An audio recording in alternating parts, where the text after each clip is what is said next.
Hello बच्चों, स्वागत है आपका साइंस क्लासेस में। मेरा नाम है जयप्रकाश। मैं आज पढ़ाऊंगा आपको physics class 12 chapter number first, जिसमें इसकी बेसिक चीजें हम जो थे पढ़ चुके हैं पहले। इसकी पहले वीडियो अगर आपने नहीं देखा तो उसे देख लीजिए, इसी चैनल पर उपलब्ध है। इसकी बेसिक चीजें हम देख चुके हैं। हम आवेश देख चुके हैं, आवेश के प्रकार देख चुके हैं, कूलॉम का नियम, विद्युत क्षेत्र, ये सभी चीजें हम देख चुके हैं। इस लेक्चर में यानी इस वीडियो में हम क्या देखने वाले हैं? इस वीडियो में हम देखने वाले हैं विद्युत क्षेत्र की तीव्रता। अब विद्युत क्षेत्र की तीव्रता से पहले हम पढ़ेंगे विद्युत द्विध्रुव आघूर्ण। विद्युत द्विध्रुव आघूर्ण क्या होता है, फिर विद्युत द्विध्रुव आघूर्ण के कारण विद्युत क्षेत्र की तीव्रता दो अच्छों होती है, एक अच्छी होती है, एक निरक्षी होती है। तो आज की इस वीडियो में हम अच्छी और निरक्षी पूरा कंप्लीट करने वाले हैं, तो ध्यान से पढ़िएगा, कापी पेन लेकर बैठिएगा साथ में। आज चलिए आपका टाइम बर्बाद करने से स्टार्ट करते हैं। आज हम क्या पढ़ने वाले हैं, देखिए क्लास 12 फिजिक्स का जो आपका चैप्टर चलने वाला है, आपका चैप्टर फर्स्ट। इसकी बेसिक चीजें हम पहले पढ़ चुके हैं। अब हम आज क्या पढ़ेंगे? सबसे पहले पढ़ेंगे हम विद्युत द्विध्रुव। विद्युत द्विध्रुव। अब देखिए विद्युत द्विध्रुव होता क्या? विद्युत द्विध्रुव होता क्या? देखिए, आप जानते हैं आवेश दो प्रकार के होते हैं, एक होता है धनावेश, एक होता है ऋणावेश। जब परिमाण में समान और विपरीत प्रकृति यानी एक धनावेश और ऋणावेश आवेश को एक दूसरे से अल्प दूरी पर रखा जाता है, तो इस निकाय को या इस युग्म को ही कहते हैं विद्युत द्विध्रुव। क्या कहते हैं? विद्युत द्विध्रुव। देखिए, अगर आपके पास एक आवेश, मान लीजिए यहाँ पर प्लस क्यू और एक है माइनस क्यू, तो इस आवेशों के युग्म को, इन आवेशों के युग्म को विद्युत द्विध्रुव कहते हैं। क्या कहते हैं? विद्युत द्विध्रुव। यानी आवेशों के ऐसा युग्म, देखिए एक धनावेश है, एक ऋणावेश है, इनका परिमाण समान। देखिए ये भी क्यों, ये भी क्यों, यानी इनका परिमाण समान है, लेकिन एक धनावेश है, एक ऋणावेश है, जब ये एक दूसरे से कुछ दूरी पर रखे होते हैं, तो इस युग्म को, इन दोनों आवेशों के युग्म को क्या कहते हैं? विद्युत द्विध्रुव। क्या कहते हैं? विद्युत द्विध्रुव। अब देखिए विद्युत द्विध्रुव पर आता है विद्युत द्विध्रुव आघूर्ण। विद्युत द्विध्रुव क्या क्या आता है? इसका आता है आपका विद्युत द्विध्रुव आघूर्ण। अब विद्युत द्विध्रुव आघूर्ण क्या होता है? तो देखिए, अभी आप पढ़े विद्युत द्विध्रुव। विद्युत द्विध्रुव क्या होता है? आपका एक प्लस और एक माइनस आवेश होता है, इन दोनों के युग्म को कहते हैं विद्युत द्विध्रुव। अब उसके बाद आता है विद्युत द्विध्रुव आघूर्ण। तो देखिए विद्युत द्विध्रुव आघूर्ण क्या होता है? अगर दो आवेश है, आपके पास कितने आवेश है? दो आवेश। देखिए एक आवेश है प्लस के, दूसरा आवेश है माइनस के। देखिए ये एक दूसरे से कुछ दूरी पर स्थित है, एक दूसरे से कुछ दूरी पर स्थित है, यानी इनके बीच की दूरी, मान लीजिए बिंदु ए पर स्थित है, ये बिंदु बी पर स्थित है, और इनका मध्य बिंदु कोई ओ है, इसका मध्य बिंदु क्या है? ओ। तो देखिए ए से बी के बीच की दूरी ये एल हो गई, और फिर ओ से बी के बीच की दूरी ये एल हो गई। तो इन दोनों के बीच की दूरी हो कितना हो गई? 12 हो गई। यानी ए से बी के बीच की दूरी कितना हो गई? 12। देखिए दो आवेश है, एक प्लस माइनस, इनका परिमाण क्या है? समान। परिमाण समान है और ये एक दूसरे से कुछ दूरी पर है। तो देखिए इसका मध्य बिंदु ओ मान लीजिए, देखिए आपका आवेश प्लस क्यू आवेश ए पर है, माइनस क्यू बी पर है, और इन दोनों का मध्य बिंदु ओ है। तो ओ से ए के बीच की दूरी एल है और ओ से बी के बीच की दूरी क्या है? एल। तो क्यू प्लस क्यू से माइनस क्यू के बीच की दूरी क्या हो गई? 2। तो आपका जो विद्युत द्विध्रुव होता है, विद्युत द्विध्रुव आघूर्ण, आपको क्या विद्युत द्विध्रुव आघूर्ण जो होता है, इन दोनों आवेशों के एक परिमाण तथा इनके बीच की दूरी के गुणनफल के बराबर होता है। क्या होता है कि इन दोनों आवेशों के एक परिमाण और इनके बीच की दूरी के गुणनफल के बराबर होता है। देखिए विद्युत द्विध्रुव किसे प्रस्तुत करते हैं? विद्युत द्विध्रुव को पी से प्रस्तुत करते हैं। तो आपका जो पी होगा, विद्युत द्विध्रुव, विद्युत द्विध्रुव को पी से प्रस्तुत करते हैं। ये क्या बराबर होता है आपका? देखिए एक किसी आवेश का एक परिमाण Q इंटू इनके बीच की दूरी, देखिए इनके बीच की दूरी क्या है? L। टोटल दूरी क्या है? 2। तो आपका जो P हो जाएगा, क्या हो जाएगा? 2QL। 2QL। P का मान कितना है? 2QL। यही आपका है विद्युत द्विध्रुव आघूर्ण। P यहाँ पर क्या है आपका? विद्युत द्विध्रुव आघूर्ण। P क्या है? P आपका है विद्युत द्विध्रुव आघूर्ण। P आपका क्या है? विद्युत द्विध्रुव आघूर्ण। इसका क्या होता है? 2QL। देखिए ये आपको समझ लीजिए क्या होता है विद्युत द्विध्रुव। अब विद्युत द्विध्रुव क्या होता है ये आप समझ लीजिए। अब इसके बाद ये कौन सी राशि होती है? तो देखिए यह एक सदिश राशि है। कैसी राशि है? सदिश, सदिश राशि है। देखिए आपका जो विद्युत दूरी होता है सदिश राशि होती है। अब अगर सदिश राशि तो इसमें दिशा भी होगा, तो इसकी दिशा क्या होगी? इसकी जो दिशा होती है, देखिए इसकी दिशा माइनस क्यू से प्लस क्यू की ओर होती है। यानी अगर आप इसमें देखेंगे तो जो विद्युत द्विध्रुव है P, देखिए इस विद्युत द्विध्रुव P की दिशा इधर है, यानी ये आपका है P सदिश। देखिए ये P, इसको पढ़ते हैं P सदिश, ये सदिश है, इसकी दिशा किधर है? अच्छा सॉरी, इसकी दिशा होती है माइनस से प्लस की ओर। देखिए विद्युत द्विध्रुव जो है इसकी दिशा क्या होती है? माइनस से प्लस की ओर, यानी P क्या है? माइनस से प्लस की ओर। विद्युत द्विध्रुव की दिशा होती है माइनस से प्लस की ओर। ये आपका हो गया सूत्र, ये आपका सदिश हो गया, सदिश से इसकी दिशा समझ आएगा। अब एक चीज और आप लोग बताइए, इसका मात्रक क्या होगा? मात्रक, तो देखिए मात्रक आप यहां से बना लीजिए। सूत्र क्या है? देखिए 2ql, 2 संख्या है, इसका कोई मात्रक नहीं होता है। q क्या है? आपका आवेश है, और आवेश मात्रक क्या होता है? कूलम। आवेश मात्रक क्या होता है? कूलम। और यल क्या है? बीच की दूरी, और दूरी की मात्रा क्या होता है? मीटर, तो हो जाएगा कूलम मीटर। यानी विद्युत द्विध्रुव का मात्रक क्या होता है? Coulomb metre. आप इसे देखिए सी हम भी लिख सकते हैं, फिर हिंदी में लिख सकते हैं कूलम मीटर। ये आपका था विद्युत द्विध्रुव, अविद्युत द्विध्रुव आघूर्ण। अब देखिए हम पढ़ लिए विद्युत द्विध्रुव, अविद्युत द्विध्रुव आघूर्ण। इसके बाद हम पढ़ेंगे विद्युत द्विध्रुव के कारण विद्युत क्षेत्र की तीव्रता। क्या क्या? विद्युत द्विध्रुव के कारण विद्युत क्षेत्र की तीव्रता, यानी इस विद्युत द्विध्रुव के कारण कुछ विद्युत क्षेत्र की जो तीव्रता है उसको हम पढ़ेंगे। तो विद्युत क्षेत्र की तीव्रता दो स्थितियों में होता है, एक होता है अच्छी स्थिति, एक होता है निरक्षी स्थिति। तो हम बारी बारी से दोनों को पढ़ेंगे। तो सब विद्युत द्विध्रुव का विद्युत क्षेत्र की तीव्रता सबसे पहले अच्छी स्थिति पर। तो देखिए हम अब क्या देखने वाले हैं? हम देखने वाले हैं विद्युत द्विध्रुव आघूर्ण के कारण अक्षीय स्थिति पर विद्युत क्षेत्र की तीव्रता। हम क्या देखने वाले हैं? विद्युत द्विध्रुव आघूर्ण के कारण अच्छी स्थिति विद्युत क्षेत्र की तीव्रता ई के मान। तो देखिए सबसे पहले आप क्या देखेंगे? विद्युत द्विध्रुव आघूर्ण। तो आप एक विद्युत द्विध्रुव आघूर्ण ले लीजिए। देखिए यहां पर एक माइनस क्यू आवेश और दूसरा है प्लस क्यू आवेश। अब ये आपका जो माइनस क्यू आवेश है ये बिंदु ए पर है, प्लस क्यू आवेश बिंदु बी पर है। इन दोनों का मध्य बिंदु आपका ओ है। इन दोनों का मध्य बिंदु क्या है? ओ। तो देखिए इसका यहां से यहां तक की जो दूरी है ये आपका यल है, और फिर इसका यहां से यहां तक की दूरी ये भी क्या है? यल। तो इसके पूरा बीच की दूरी कितना होगी? 2।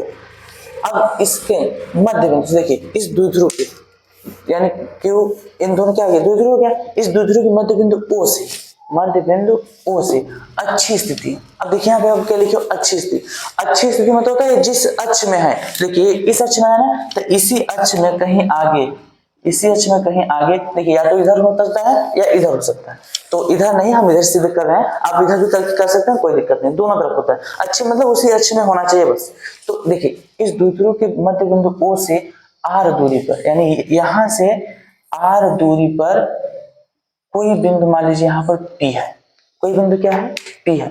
अगर R दूरी पर कोई बिंदु P है तो इस बिंदु P पर हमको निकालना है विद्युत क्षेत्र की तीव्रता E के मान। किसका मान निकालना है?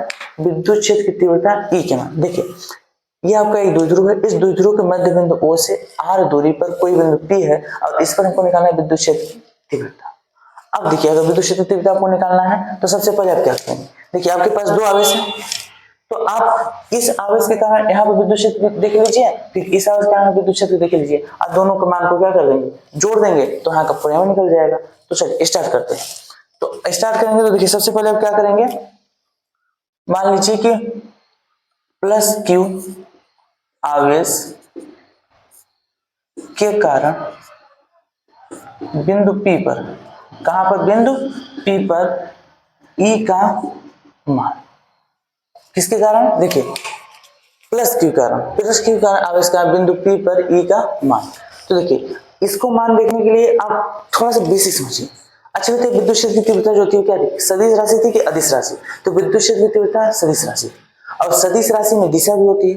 तो देखिए अगर आप इस आवेश को देखेंगे प्लस क्यू आवेश, तो ये बताइए प्लस क्यू आवेश के कारण इस बिंदु पर विद्युत क्षेत्र की तीव्रता किधर होगी? तो देखिए जो प्लस क्यू आवेश होता है उससे विद्युत क्षेत्र की तीव्रता जो होती है या विद्युत क्षेत्र होता है उसकी दिशा उससे दूर की ओर होती है, उससे किधर होती है, दूर की ओर। यानी अगर एक प्लस क्यू आवेश है तो प्लस क्यू आवेश से विद्युत क्षेत्र की तीव्रता इससे दूर होगी। अगर इस बिंदु पर आप देखेंगे विद्युत क्षेत्र की तीव्रता, तो यहाँ पर विद्युत क्षेत्र की तीव्रता होगी इधर। यानी देखिए प्लस क्यू आवेश का इस बिंदु पर विद्युत क्षेत्र की तीव्रता है, उसकी दिशा किधर होगी, इधर। अब ये किसके कारण है, देखिए प्लस क्यू के कारण है, और एक बिंदु बी पर है इसलिए इसको लिख दे रहे हैं हम ई बी। यानी ई बी का मान देखिए, ई बी क्या है, यानी बी पर जो आवेश है इस आवेश का यहाँ विद्युत क्षेत्र तीव्रता की दिशा है वो इस तरफ। अब आप दिशा देख रहे हैं तो माइनस क्यू कारण देख लीजिए, देखिए माइनस क्यू, तो माइनस आवेश के कारण जो विद्युत क्षेत्र की दिशा होती है वो आवेश के पास की ओर होती है, यानी अंदर की ओर होती है। आप विद्युत बल रेखाएं देखिए, विद्युत बल रेखाएं क्या थी, विद्युत बल रेखा देखिए धन आवेश से बाहर को निकल रही थी और माइनस आवेश से अंदर की ओर आ रही थी। तो देखिए ये आपका धन आवेश से विद्युत बल रेखा क्या नहीं बाहर निकल रही, इसलिए इसकी दिशा यहाँ पर दूर है, बाहर जा रही है। लेकिन ये अगर माइनस आवेश, तो जो माइनस आवेश होता है इससे बल रेखा क्या होती है, अंदर आती है, इसलिए इसके कारण जो विद्युत क्षेत्र की दिशा होती है वो इसी की ओर होती है। यानी इस आवेश के कारण इस बिंदु पर जो दिशा होगी इसकी ओर, आवेश इधर है तो आवेश के पास आएगी मतलब इसकी दिशा इधर होगी। तो आपका जो ई देखिए, अब ये जो ई ए है क्या, ई ए, क्योंकि देखिए ए अब बिंदु पर आवेश है, इस आवेश का जो विद्युत क्षेत्र की दिशा है वो इधर। तो आपका ई ए यानी माइनस क्यू के कारण जो विद्युत क्षेत्र दिशा है इस तरफ है, और प्लस क्यू आवेश के कारण विद्युत क्षेत्र दिशा इस तरफ है। तो इस बिंदु पर आप विद्युत क्षेत्र दिशा देख लें। अब हम देखेंगे इसका मान क्या होगा। तो देखिए प्लस क्यू आवेश के कारण बिंदु बी पर ई का मान, तो आप ये बताइए एक आवेश के कारण अगर उससे कुछ दूरी पर कोई बिंदु है वहां विद्युत क्षेत्र का सूत्र क्या था, इसका सूत्र होता है देखिए ई, हम किसका निकाल रहे हैं, ई बी का। ई बी बराबर होता है, सूत्र होता है 1/4 pi epsilon naught into Q. देखिए आवेश क्या है, क्यू अपॉन आर स्क्वायर क्या होता है, आवेश और जिस बिंदु पर आप निकाले हैं इनके बीच की दूरी। अब इनके बीच की दूरी क्या है, देखिए यहां से यहां तक की बीच की दूरी आपको नहीं पता है, लेकिन आपको इस बिंदु से इस बीच की दूरी पता है कितना है, आर। अब ध्यान देखिए यहां से यहां तक की दूरी कितना है, आर, लेकिन आपको निकालना क्या है, सिर्फ इतना निकालना है। आप लोग ये बताइए, देखिए यहां तक आप दूरी निकालना है, आपको यहां तक का पता है, तो ये बताओ इस पूरे दूरी में से अगर आप ये दूरी घटा दोगे, देखो इस पूरे दूरी में से अगर आप ये दूरी घटा दोगे तो ये दूरी निकल जाएगा नहीं। इस पूरे दूरी में से अगर आप ये दूरी घटा दोगे निकल जाएगा। तो इनके बीच की जो दूरी है यानी प्लस से पी के बीच की जो दूरी हो क्या है, आर में से अगर आप यल का मान घटा देंगे तो आ जाएगा, यानी इनके बीच की दूरी क्या है, आर माइनस यल। अब इसका सूत्र में होता है स्क्वायर, सूत्र में क्या होता है, स्क्वायर, सूत्र होता है 1/4 pi sin q upon r square. R क्या होता है, इनके बीच की दूरी, तो यहाँ पर दूरी क्या है आपका आर माइनस एल का होल स्क्वायर। ये आपका हो गया किसके कारण, ई बी, यानी बी पर जो आवेश है इसके कारण यहाँ पर विद्युत क्षेत्र की तीव्रता। इसको बना लीजिए आप समीकरण फर्स्ट। अब उसके बाद ध्यान से देखिए, इसके कारण आप देख लिए, अब हम इसके कारण देखेंगे। तो अगर आप देखेंगे माइनस क्यू कारण, माइनस क्यू आवेश के कारण बिंदु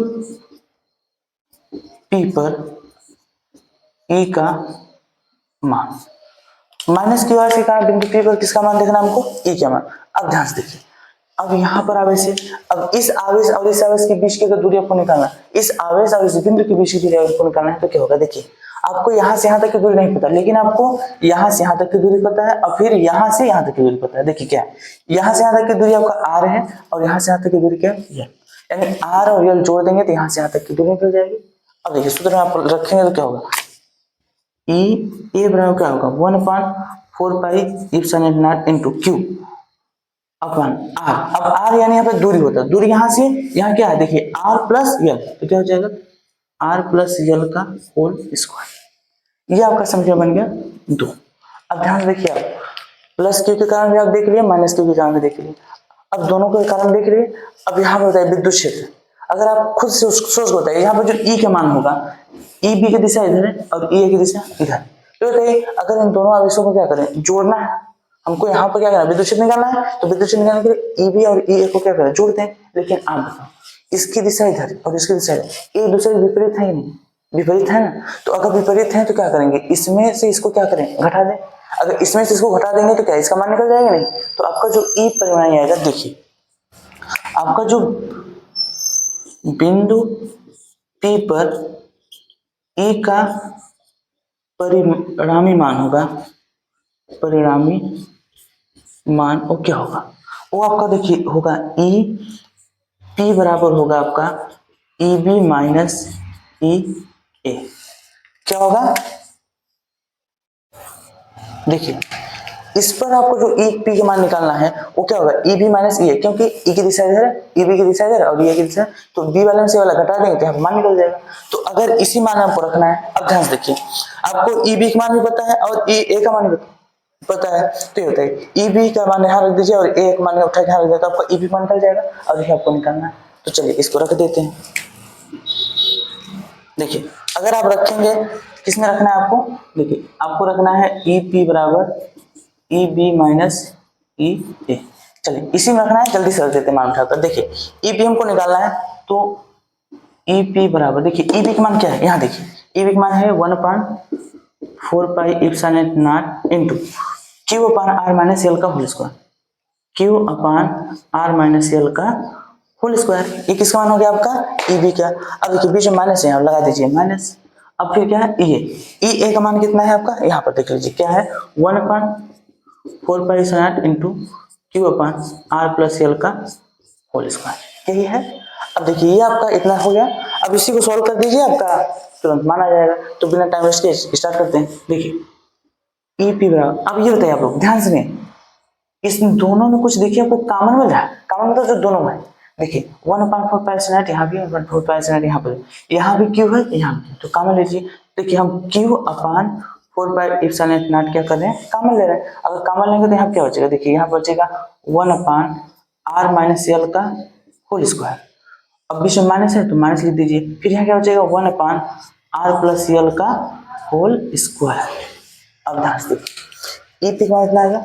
अब इसको सॉल्व कर दीजिए। अच्छा बताइए इन दोनों को सॉल्व करने के लिए क्या लेस लेंगे, अगर लेस लेंगे तो लेस लेके हल कर दीजिए, तो देखिए क्या होगा, ई पी बराबर q upon 4 pi epsilon not, और यहाँ पर इन दोनों का लेस लेंगे, देखिए क्या होगा, आर माइनस एल का होल स्क्वायर एक क्वेश्चन में और आर प्लस एल का होल स्क्वायर। अब ध्यान से देखिए इससे इसमें भाग देंगे कट जाएगा, इसका यह बचेगा, इसका पूरा एक में कर दो क्या आ जाएगा आपका, आर प्लस एल का होल स्क्वायर, बीच में माइनस है माइनस लगा दीजिए। अब देखिए इससे इसमें भाग देंगे कट जाएगा, बचेगा तो क्या होगा, आर माइनस एल का होल स्क्वायर। इतना चाहिए। अब देखिए ये आपका क्या है, a प्लस बी और यहाँ सूत्र a माइनस बी, यानी a plus b whole square minus a minus b का होल स्क्वायर सूत्र, a प्लस बी स्क्वायर का होल स्क्वायर और a माइनस बी का होल स्क्वायर सूत्र में इसको खोल दीजिए। देखिए अगर इसको अब सूत्र में खोलेंगे तो क्या होगा, ई पी बराबर q upon 4 pi epsilon nought. अब इसको खोलेंगे देखिए हो जाएगा ये r square plus L square plus 2 r l. अब बीच में देखिए माइनस है माइनस लगा दीजिए। अब यहाँ छोटा एक क्वेश्चन लगा दीजिए, इसका स्क्वायर करेंगे, देखिए r square plus L square यहाँ होगा -2 आर एल क्वेश्चन। अब इस पूरे के बटे देखिए यहाँ पे क्या है, देखिए r minus l square r plus L square. अच्छा बताइए इस दोनों का क्या करते हैं, होल स्क्वायर ले सकते हैं, देखिए ऐसे आर माइनस एल एक क्वेश्चन में और आर प्लस एल एक क्वेश्चन में। अब इस पूरे का क्या कर दें, होल स्क्वायर, क्योंकि देखिए इसका उसका इसका उसका, ठीक है। अब इसको आगे हल करेंगे। अच्छा ध्यान देखिए ऊपर ये माइनस है ना, माइनस का अंदर गुणा करेंगे तो चिन्ह बदल जाएगा, तो अगर माइनस अंदर गुणा करेंगे क्या होगा, देखिए ई पी बराबर q upon 4 pi epsilon nought. अब यहाँ पर देखिए ये आपका क्या है, r square plus L square plus 2 r l minus. अब देखिए ये माइनस गुणा अंदर हो गया, प्लस है, प्लस माइनस गुणा करोगे आपका माइनस आ जाएगा, माइनस आर स्क्वायर। अब देखिए माइनस और प्लस गुणा करोगे तो माइनस आएगा एल स्क्वायर। अब देखिए ये माइनस है और ये माइनस, माइनस में गुणा करोगे प्लस 2 आर एल इस पूरे के बटे। अब यहाँ देखिए एक क्वेश्चन में है ए माइनस बी, एक क्वेश्चन में ए प्लस बी, ठीक क्या हो जाएगा आपका r square minus l square का होल स्क्वायर। इतना समझ में आया। इतना समझ आएंगे आप लोग को। अब देखिए यहाँ पर अगर ध्यान से देखिए तो देखिए यहाँ आर स्क्वायर प्लस है, यहाँ माइनस है, तो इससे आर स्क्वायर कट जाएगा, यहाँ एल स्क्वायर प्लस है और यहाँ पे एल स्क्वायर माइनस है, इससे कट जाएगा। अब ये वाला देखिए ये भी प्लस में है और ये भी प्लस में, ये आपस में जुड़ जाएंगे। देखिए नीचे नहीं जगह है तो हम यहाँ लिख दे रहे हैं, ठीक है। देखिए अगर यहाँ पर देखेंगे तो क्या होगा, ईपी बराबर क्या है, Q upon 4 pi epsilon not into, अब देखिए यहाँ बचा क्या है, 2RL प्लस 2RL, तो जुड़ जाएगा, कितना हो जाएगा 4RL अपान क्या बचा है, r square minus l square का whole square, r square minus l square का होल स्क्वायर, ये आपका आ गया ईपी का। अच्छा अब ये बताइए आप लोग थोड़ा सा इधर आ जाइए, देखिए यहाँ पर जो आपका माइनस क्यू है और प्लस क्यू, ये आपका क्या था, एक द्विध्रुव आघूर्ण था, तो द्विध्रुव आघूर्ण जो पी होता है, पी के मान क्या होगा, पी बराबर होता है 2QL। अभी आपको इसके पहले बताया था इसको कि इन दोनों में से एक का परिमाण और इनके बीच की दूरी, देखिए ये लिया है ये लिया, तो क्या हो जाएगा 12 हो जाएगा, 12 और Q, तो क्या हो जाएगा 2QL। ये पी होगा नहीं, द्विध्रुव होगा कि नहीं, बताइए ये द्विध्रुव होगा कि नहीं, ये होगा ना। अब यहाँ पे देखिए थोड़ा सा अच्छा बताइए, इसका इसके साथ गुणा करते हैं तो क्या हो जाएगा, EP बराबर हो जाएगा आपका 1/4 पाई एप्सिलॉन नॉट। अच्छा देखिए ये 4 है ना, इसको ऐसे लिख सकते हैं आप 2 इंटू 2QL R, इतना लिख सकते हैं। देखिए ये सब गुणा में था तो हम क्या करें, 4 को लिख दिए 2 गुणे 2 और Q को यहाँ लिख दिए, फिर L था L लिख दिए, यहाँ लिख दिए, कोई दिक्कत नहीं। अब यहाँ पे क्या है, r square minus l square का होल स्क्वायर। अब आप लोग बताइए जो यहाँ पर P का मान है, P का क्या है 2QL है कि नहीं, तो यहाँ पर जो आपका 2QL आया है, इस 2QL के स्थान पर हम P लिख सकते हैं, P लिख सकते हैं कि नहीं। तो अगर आप यहाँ P लिख देंगे तो होगा, देखिए EP बराबर हो जाएगा आपका 1/4 pi epsilon not into 2PR upon are square minus l square का होल स्क्वायर। देखिए यही होता है आपका अच्छी स्थिति में विद्युत क्षेत्र की तीव्रता किसका, द्विध्रुव आघूर्ण के कारण। ये बताइए इसमें द्विध्रुव आघूर्ण है कि नहीं, पी है ना, पी क्या है द्विध्रुव आघूर्ण, यानी द्विध्रुव आघूर्ण के कारण अच्छी स्थिति विद्युत क्षेत्र की तीव्रता होती है, उसका सूत्र ये होता है। ये आपका व्यापक सूत्र है, ये क्या है व्यापक सूत्र है। देखिए इसके आगे थोड़ा सा और है, इसको आप देख लीजिए कि देखिए यहाँ पर आपका सूत्र तो यही होता है, EP 1/4 2PR upon r square minus l square का होल स्क्वायर। लेकिन देखिए यहाँ जो ये द्विध्रुव होते हैं, द्विध्रुव में जो यल की दूरी होती है बहुत छोटी होती है, किसकी अपेक्षा, आर की अपेक्षा। देखिए आर बहुत बड़ा है और यल क्या है बहुत छोटा, तो इस आर की अपेक्षा जो यल का मान होता है बहुत छोटा होता है। यानी आप यहाँ लिख सकते हैं, क्या लिख सकते हैं, देखिए आप यहाँ से लिख सकते हैं कि जो यल का मान है वो आर से क्या है छोटा है, यल का मान आर से छोटा नहीं बहुत छोटा है। देखिए यल का मान आर से बहुत छोटा है, तब आप लिख सकते हैं कि जो आपका यल स्क्वायर का मान है ये बहुत छोटा है आर स्क्वायर से, किससे, जो यल स्क्वायर का मान है वो आर स्क्वायर से क्या है बहुत छोटा। देखिए यहाँ पर यल स्क्वायर भी आर स्क्वायर है, तो आर स्क्वायर से यल स्क्वायर का मान बहुत छोटा है, बहुत छोटा मतलब यानी यल स्क्वायर का मान लगभग 0 हो जाएगा, किसके सापेक्ष, आर के सापेक्ष, आर के सापेक्ष लगभग क्या हो जाएगा 0। तो अभी बताया अगर ये इसका मान 0 होगा तो इसके बाद आप निकाल सकते हो, देखो ई वाला लिख सकते हो आप 1/4 pi epsilon not into 2PR अपान, देखिए अगर ये आपका 0 हो जाएगा यहाँ क्या हो जाएगा आर स्क्वायर, और आर स्क्वायर का भी स्क्वायर क्या हो जाएगा आर की पावर 4 हो जाएगा। अब ध्यान देखिए एक आर ऊपर है 4 आर नीचे, तो एक से कट जाएगा तो क्या हो जाएगा आपका ई बराबर आपका आ जाएगा 1/4 pi epsilon not into 2P upon r q, क्या होगा 2P अपान आर क्यू। ये आपका है क्या विद्युत क्षेत्र की तीव्रता का सूत्र, हाँ। तो देखिए ये आपका आ गया विद्युत क्षेत्र की तीव्रता सूत्र अच्छी स्थिति पर, किस पर, अच्छी स्थिति पर। जैसे आपका ये हुआ है सेम ऐसे ही एक थोड़ा सा अलग होता है इससे निरक्षीय स्थिति का। तो देखिए आप अच्छी स्थिति देख लिए, इसी के साथ निरक्षीय स्थिति को समझ लीजिए, अब दोनों आपका खत्म हो जाएगा और उसके बाद एकदम इत्मीनान से पढ़ लीजिए, इसको नोट कर लीजिए। अब इसके बाद हम क्या स्टार्ट करने वाले हैं, निरक्षीय स्थिति। चलिए अब हम देख लेते हैं विद्युत द्विध्रुव के कारण निरक्षीय स्थिति पर विद्युत क्षेत्र की तीव्रता। तो देखिए आप सबसे पहले एक विद्युत द्विध्रुव बना लीजिए, चलिए लिख देते हैं यहाँ पर क्या हम पढ़ने वाले हैं, विद्युत द्विध्रुव आघूर्ण के कारण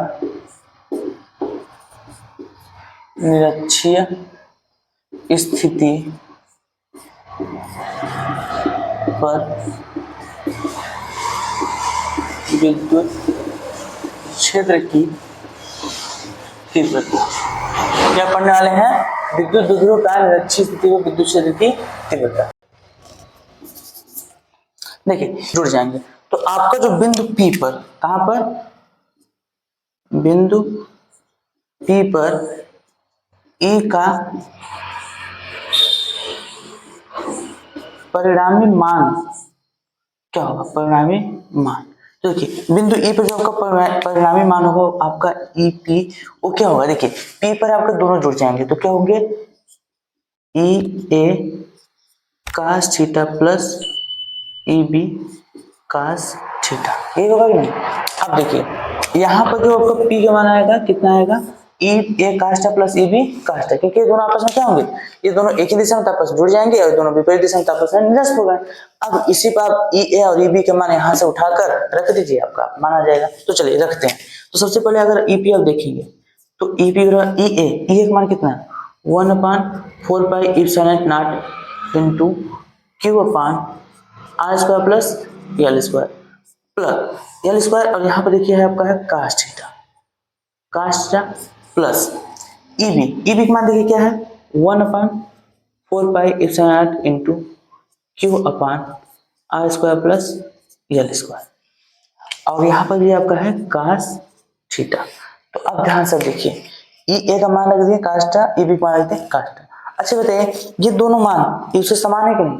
तो ये आपस में जुड़ जाएंगे, आपस में जुड़। देखिए 1/4 sine q r square plus L square, यहाँ पर भी क्या है 1/4 sine q r square plus L square, ये भी कास्ट है और ये भी कास्ट।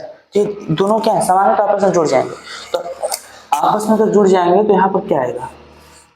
देखिए यहाँ पर आपका EP का मान आ जाएगा, ये पूरा आपस में जुड़ जाएंगे तो देखिए एक ये तो क्या हो जाएगा? 2 into 1/4 pi epsilon not into Q upon are square plus L square और cos थीटा, क्या हो जाएगा? cos theta. अच्छा अब आप लोग थोड़ा सा यहाँ देखिए, यहाँ पर थोड़ा सा देखिए, ये बताइए ये कोण क्या है? ये कोण क्या आपका? थीटा है। ये कोण कितना है? थीटा। तो ये बताइए अगर आप देखेंगे त्रिभुज, इसमें देखना है आपको, देखना है आपको त्रिभुज, देखिए APO में, कहाँ देखना है? APO। देखिए सब त्रिभुज APO में, कहाँ पर? APO। इस त्रिभुज में आप देखेंगे, देखिए APO में, इसमें, तो इसमें आपका ये कोण कितना है? थीटा है। तो बताइए इस कोण थीटा है, यहाँ से इस त्रिभुज से cos थीटा मान निकालेंगे। किसका मान निकालेंगे? cos theta. तो क्या आएगा? देखिए जो आपका cos थीटा का मान आएगा, cos बराबर क्या होता है? cos बराबर होता है आधार बटे कण। cos बराबर क्या होता है? आधार बटे कण। तो बताइए इसका आधार क्या है? इसका आधार है आपका AO अपान, इसका कण क्या है? कण आपका है AP, कण है AP। तो आप बताइए AO कितना है? देखिए A से O की दूरी है L अपान AP की दूरी कितना है? Under root L square plus R square. देखिए इसको हम r square plus L square दे रहे हैं, are square plus L square है वही, प्लस में आप चाहे एल स्क्वायर को लीजिए, आर स्क्वायर दोनों वही। तो आप ये बताइए ये आपका किसका मान होगा? cos थीटा का मान आएगा। तो इस cos थीटा मान उठाकर आप यहाँ रख सकते हैं।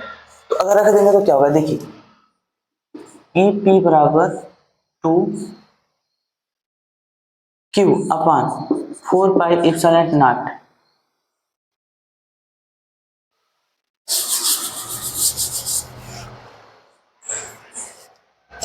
देखिए यहाँ से आप cos थीटा को मान उठा के यहाँ रख देंगे तो आपका क्या आ जाएगा? EP बराबर आपका आ जाएगा 2 into 1/4 pi epsilon not into Q upon are square plus L square into cos theta मान आपका कितना आ गया? cos थीटा मान आ गया L upon under root L square plus R। तो इसको लिख सकते हैं L upon under root R square plus L square, ये लिख सकते हैं नहीं? अब ध्यान से देखिए आप लोग, यहाँ पर भी R square plus L square, यहाँ पर भी R square plus L square. अच्छा अंडर रूट मतलब क्या होता है? अंडर रूट मतलब होता है घात में 1/2। अंडर रूट मतलब क्या होता है? घात में 1/2। तो इसको आप कैसे लिख सकते हैं? देखिए E बराबर 2 into 1/4 pi epsilon not into Q upon are square plus L square, और यहाँ लिख सकते हैं इंटू एल अपान, इसको लिख सकते हैं are square plus L square का पावर 1/2। क्या लिख सकते हैं 1/2। अब आप लोग बताइए, देखिए यहाँ पर भी आर स्क्वायर प्लस स्क्वायर है, यहाँ पर भी आर स्क्वायर प्लस स्क्वायर, तो ये दोनों समान है कि नहीं। अब इस पूरे का घात यहाँ पर 1 है, कुछ नहीं है, उसका मतलब क्या है 1 है, और इसका घात कितना है 1/2। तो आधा बराबर होता है तो गुणा में घात क्या होता है जुड़ जाता है, घात क्या होता है जुड़ जाता है। तो अगर आप इसे जोड़ देंगे, देखिए अब इसको शुद्ध भाषा में लिख रहे हैं, ये ऊपर वाले को गुणा कर दिया, देखिए 2 को गुणा 1 में क्यू में क्या हो जाएगा 2ql अपान क्या होगा 4 पाई इप्सिलॉन नॉट इनटू। अब देखिए इन दोनों का घात अगर जोड़ देंगे क्या हो जाएगा R square plus L square था, अब इसका घात देखिए 1 यहाँ है और 1/2 यहाँ है, 1 में 1/2 जोड़ेंगे आपका आ जाएगा 3/2। कितना जाएगा 3/2, इतना समझ आए। अच्छा आप लोग बताइए 2ql बराबर क्या होता है। देखो आप इस टाइम में देख लिए थे कि p बराबर होता है 2ql, तो बताइए 2ql का सम p लिख सकते हैं नहीं, अगर p लिख देंगे देखिए क्या आएगा, e बराबर आपका आ जाएगा p/4 pi epsilon naught into R square plus L square power 3/2। ये देखिए ये आपका मान आ गया किसका e का, यानी आपका EP का मान आ गया, किसका मान आ गया EP इसके टुकड़े क्या EP लिख लीजिए, देखिए EP का मान आ गया। लेकिन जैसे आप लोग यहाँ पे ध्यान देखिए जो यल का मान है वो r की तुलना में बहुत छोटा है, यल का मान r की तुलना में क्या है बहुत छोटा है, तो यहाँ पर आप लिख सकते हैं कि जो यल का मान है वो बहुत छोटा है किससे r से। तो आप लोग ये बताइए तब आप देखेंगे कि जो यल स्क्वायर का मान होगा वो बहुत ज्यादा छोटा होगा किससे आर स्क्वायर से। अगर यल का मान बहुत ज्यादा छोटा है किससे आर स्क्वायर से, इसका मतलब ये क्या होगा नगण्य हो जाएगा, और नगण्य हो जाएगा मतलब जीरो हो जाएगा, और जीरो हो जाएगा तो क्या होगा देखिए ई पी आप लिख सकते हैं 1/4 पाई इप्सिलॉन नॉट इनटू, देखिए पी को अलग कर दिए बस p/r⁻³ कैसे देखिए ये जीरो हो जाएगा, अब यहाँ 3/2 है तो 2 से 2 कट जाएगा, यहाँ पे आ जाएगा 3। ये किसका मान आ गया आपका EP का मान, यानी यही आपका है निरक्षीय स्थिति में विद्युत क्षेत्र की तीव्रता का मान। तो इसको देख लीजिए आप, यही आपका था निरक्षीय स्थिति में, इसके पर हम सिद्ध कर चुके हैं अच्छी स्थिति में। देखिए इस प्रकार आप अच्छी और निरक्षीय स्थितियों में क्या विद्युत क्षेत्र की तीव्रता सिद्ध कर चुके हैं। और अगर इसी चाहते हैं कि इस प्रकार के और भी आपके आगे के जो टॉपिक बचे हैं उनको क्लियर किया जाए तो कमेंट में जरूर लिखिएगा, और चैनल पर पहली बार आए हैं तो चैनल को सब्सक्राइब कर लें, और वीडियो अच्छा लगा तो लाइक करना ना भूलें। और अगर आप चाहते हैं कि आपका एग्जाम अच्छे से बीत जाए, देखिए आने वाले समय में हम करवाने वाले इन सूत्र पर ये जो फार्मूले आपके हैं, ये जो फार्मूले हैं इस फार्मूले पर आपको भर भर के क्वेश्चन करवाने वाले हैं, क्योंकि बोर्ड एग्जाम आपका आने वाला है तो बोर्ड एग्जाम में आपका क्वेश्चन ही पूछा जाता है। तो इन सभी पर आपको क्वेश्चन प्रैक्टिस करना है, तो चैनल को सब्सक्राइब कर लें, क्योंकि इसके आगे आने वाले वीडियो में आप क्वेश्चन कराए जाएंगे, और क्वेश्चन के एकदम भंडार है, कितना क्वेश्चन आपको करा दिया जाएगा, क्वेश्चन कैसे एग्जाम में कैसे क्वेश्चन पूछेगा आप उसको देख करके ही आएंगे। इसलिए अगर ऐसे ही क्वेश्चन चाहते हैं तो आप वीडियो को लाइक करना ना भूलें और सब्सक्राइब जरूर कर दें।